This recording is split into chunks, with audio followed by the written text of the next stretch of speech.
Di sini gue punya kabar baik buat kalian para pecinta animasi di luar imajinasi.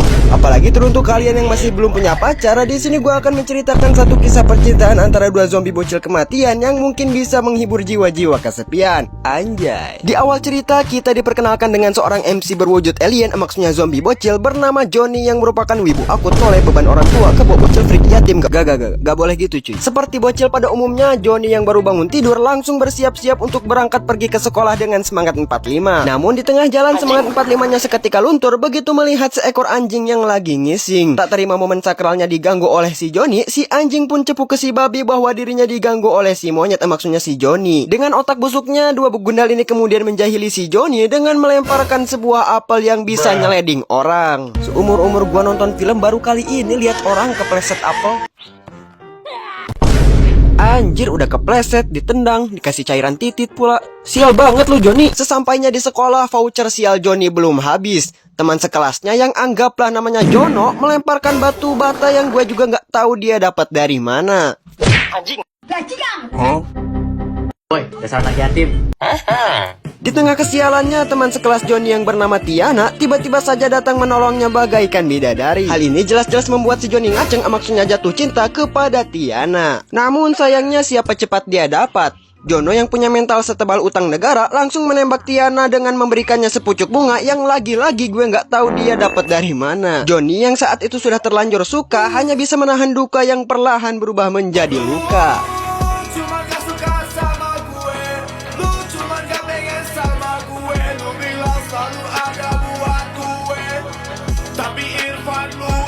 Setelah kalah adu mental, kini kesempatan Johnny untuk adu kepintaran menjawab soal matematika anak SD. Namun sayangnya si Jono caper yang lebih dulu mengangkat tangan membuat Johnny lagi-lagi kalah cepat. Nembak cewek aja bisa, giliran ngejawab soal tolol. Hingga akhirnya sepulang sekolah, Johnny melihat Diana yang sedang membaca buku seorang diri. Tak mau melewatkan kesempatannya, Johnny langsung mencomot setangkai bunga depan sekolah untuk menembak Diana. Buset, anak SD udah bisa nyetir mobil anjing. Aja masih dicebokin, ini udah nyetir mobil. Johnny yang lagi-lagi ente pun pulang ke rumah dengan perasaan sedih. Johnny yang pada saat itu masih galau mikirin Tiana, sampai-sampai ketika dia tidur pun Tiana menyelundup masuk ke dalam mimpinya. Di sana Johnny bermimpi dirinya sedang asik berduaan sembari bergandeng tangan dengan Tiana. Di tengah mimpi indahnya yang bergenre romantis, tiba-tiba saja si Jono nimbrung ke dalam mimpi Johnny yang membuat genrenya seketika berubah menjadi horor. Baru juga bangun tidur, si Johnny sad boy langsung disuruh emaknya mencari ikan untuk makan malam. Nah loh, buat kalian yang masih sering ngeluh disuruh emaknya pergi ke warung buat beli garam, coba lihat si Johnny. Itu bukan disuruh beli ikan cuy, disuruh nyari ikan anjir. Lagi enak-enaknya mancing, tiba-tiba saja si Johnny mendengar suara aneh tak senonoh di sekitar sana. Ternyata itu adalah si Jono yang lagi berjoget ria bersama mobil mewahnya layaknya orang kerasukan. Sementara itu, si Johnny yang teledor lupa membawa perlengkapan pemancingnya yang menyebabkan peralatan pancingnya dicuri oleh seekor begundal. Buset, gak di sekolah, gak di mimpi, gak di jalan. Sial mulu MC kita satu ini. Di tengah perjalanan pulangnya, tiba-tiba saja Johnny melihat Tiana yang baru aja beres jalan-jalan bersama Jono dengan mobil mewahnya. Johnny yang kala itu sange, maksudnya kepo dengan Tiana, secara diam-diam dia membuntuti Tiana dari belakang. Sampai akhirnya Johnny melihat Tiana dibegal oleh sekumpulan tulang belulang yang sudah mencuri perlengkapan memancingnya. Aku harus menyelamatkannya. Tolong aku. Johnny pun tak tinggal diam. Bagaikan Spider-Man yang gue juga nggak tahu gimana ceritanya dia bisa di atas sana, Johnny langsung melakukan freestyle di hadapan Tiana.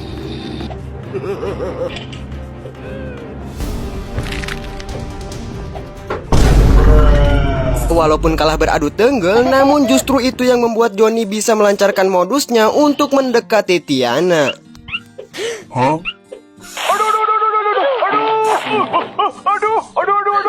Aduh, banyak kerja.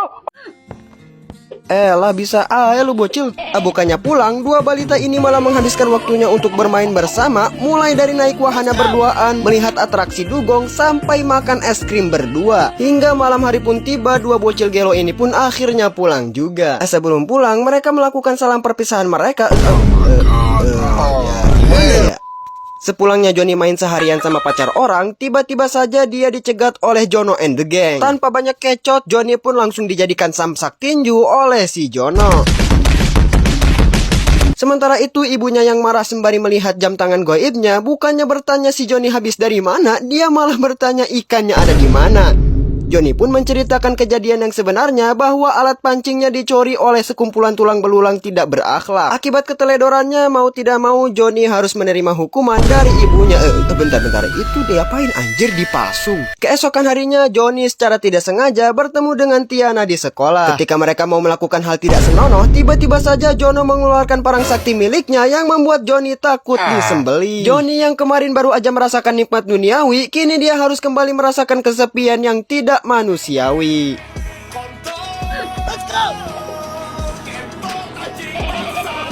Sementara itu, Jono yang sange mulai menggrepe bahu Tiana. Hal ini tentu saja membuat Tiana ilfil dan langsung menjauh dari Jono. Bukannya istighfar, si Jono malah minta dicipok yang membuat Tiana pengen nabok. Sontak saja Tiana yang takut hamil pun langsung berteriak meminta pertolongan. Johnny yang pada saat itu lagi mainin burung, begitu mendengar teriakan Tiana, dia langsung datang layaknya superhero. Dikira Baywan ternyata bawa kawan, Jono yang bermental keroyokan pun langsung memanggil barudaknya.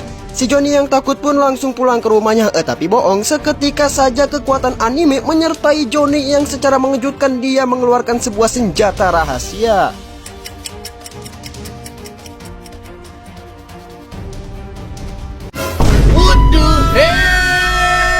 Pertarungan epik antara Jono dan Jokowi, maksudnya Johnny, pun tak terhindarkan. Di sini kita disajikan dengan animasi pertarungan yang bahkan Black Plasma Studio pun gak ada apa-apanya.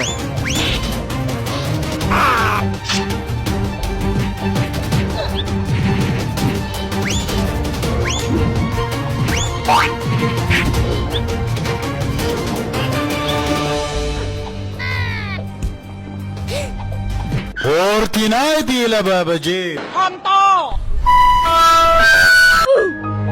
Setelah pertarungan yang aneh dan tidak masuk ke akal, si Johnny akhirnya keluar sebagai pemenang. Dengan pedenya, si Johnny pamer di depan Tiana bahwa dia yang sudah mengeliminasi 3 bocil kematian tersebut. Cerita pun ditutup dengan Johnny Sadboy yang selama ini menjomblo, kini dia memiliki seorang perempuan yang menerima dia apa adanya.